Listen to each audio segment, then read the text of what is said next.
This is IBM Museum. And most people don't know for just an odd date out of the blue. I mean, they probably know for conspicuous dates that are out there of so many years ago, but they're not aware of what they did 20 years ago unless they're going through and keeping a diary and can look at that entry. And that's been the case for how the comp.sys.ibm.ps2.hardware newsgroup has been for me. And that's CIPH for short. I'll give a link to the in the video description of to Google Groups, an easy way to get on the CIPH news group. It's going to be free. And I went through a lot of the time and just wrote down. I made posts for if I went through and was working on something, if I had bought a particular system that was like a PS2, needed to comment, or if we saw something on eBay that maybe would be of interest to someone in the group. But I did go through and document quite a bit of information to what I was working on particular days. And it just so happens that 20 years ago, and it's almost the timestamp's almost pretty close, but this is a posting on June the 7th of 2002 that I was going through and starting to chart some of the Intel 46 CPUs. And Intel would go through and they had at that time, and they can have continued that on in later models of what they call an S-spec. And that is just a marking on their 5-digit character encoding that they had for a particular production run at one of their plants, that they would go through and all the versions of that or all the CPUs that were produced under that S-spec. And there are other items other than CPUs that Intel did that they put in S-spec on there, but those have all the same stepping. They're all the same code mask that is on that particular 46 CPU. And they are the same form factor, whether it's a pin grid array, the plastic quad flat pack design that they were soldered to the planar in instances like the 46SX, but they share all the same characteristics. They should, under software, respond all the same way, their particular stepping level. And it's just a way for to keep track that Intel did to keep track. And often at times you can even go online these days, not even for just limited to the 46 CPUs, but you can go Intel and you can put in that S-spec, that 5-digit code, and you're going to get results back typically on that CPU from a place like CPU Shack or something like that. Now, at the time, Intel didn't really have a whole bunch of information that they came out for the steppings of the 46 CPU. They were getting competition from other manufacturers at that point, Cyrix, Texas Instruments. They'd even, of course, they'd released some of the mask code to IBM for the 386SX, but they wanted to start holding on to what they viewed as trade secrets and not necessarily reveal too much about the CPUs, in contrast with earlier CPUs and also later CPUs. Now, there is a PDF of the Intel 486 processor book.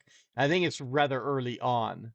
It has the same cover as the one. I have a physical copy of that book as well that I picked up, but I didn't get the information from there as well. And I'll provide a link to that book in the video description so people can look over that PDF as well. But I was just going through. I was frustrated. I just thought, hey, I'll just start going through and laying out data. And a good deal of this was for this this charting of these different, what the CPU reset signature would give, because at that point, Intel did not even, at the beginning of the CPU, the 46 CPU cycle, did not have a CPU ID, an instruction that could be run on the fly and real time to give that information of what it identified what that CPU was for the stepping and other factors that Intel encoded there. So on Intel, excuse me, on IBM BIOSes, that saved away the CPU reset signature for those early 46 models. And quite a bit of the time I was going through and actually physically, empirically, what they call empirically testing, going through and plugging in the hardware on the motherboard and going through and just running that check to get the CPU reset signature or the CPU ID if the processor supported it, and going through and writing down that, charting that S-spec and all the information I could do. Otherwise, the copyrights that were on the 46 and things like that. Now, there is information in this posting, and I'm not real concerned about that. The links, and even the munched email address, that is no longer active for me. So I'm not really worried about it being released out there or anything like that. And I'm trying to think if we even have a redirection of this particular address, that we have tried to go through and set up in this case, that where someone went to, if someone would go to an older address that was no longer valid for the information that we have out there, it would redirect to the appropriate address at the Arden tool. And I don't know if we have that, if we've gone through and for that length and been able to set that up here. I think that's just the Olendale, but I can go through and check that out and go a little bit further. I should have prepped a little bit better for the video. But the chart is at the, there's a copy of the chart at the Arden tool. And it's nice that it goes through and it provides a link to the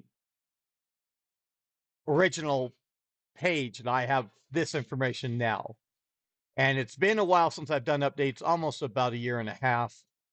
I know that there are some updates I need to add to here. I went through and I took notes and took screenshots and things like that of a few processors, 46 processors from Intel that I'd seen in the interim over this last year and a half. And I just need to get them on there and get them updated. And then Major Tom can go through and sync with the copy. But I go through a little bit of the explanation at the top.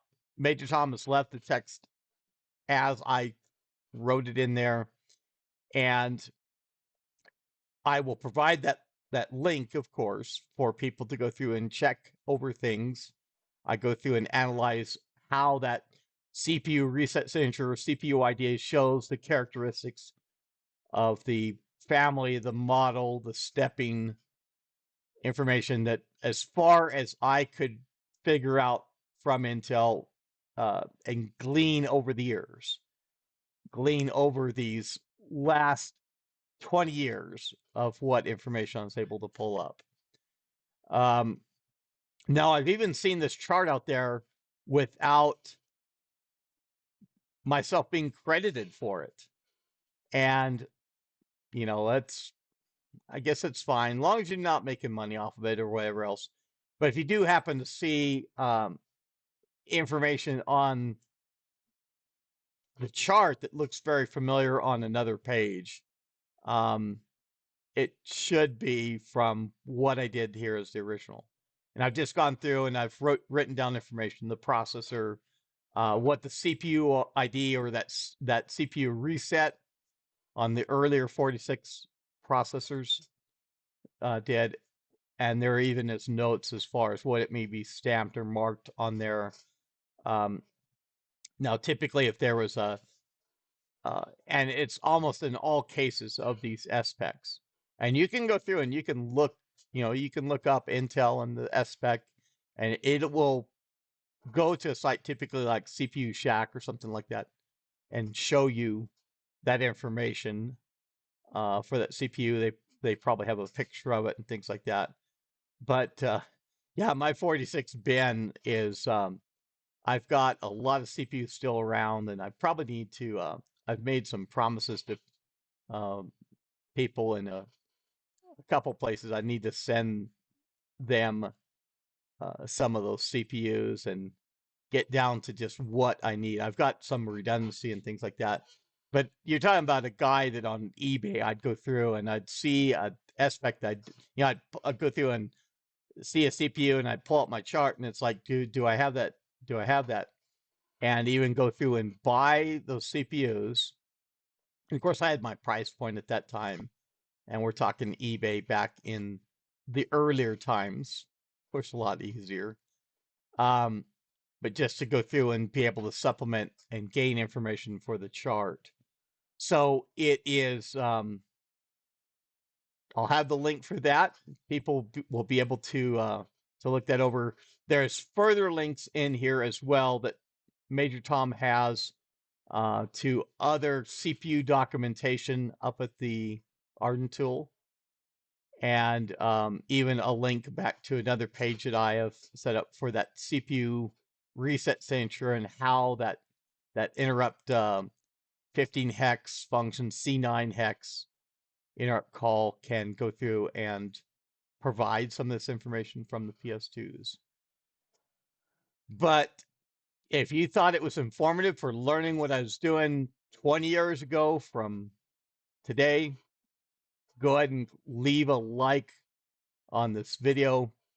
And by all means, subscribe to my channel if you have not done so already. Recommend it to your friends so that they can go through and subscribe too. But this is IBM Museum. That's all I have for now. Thank you.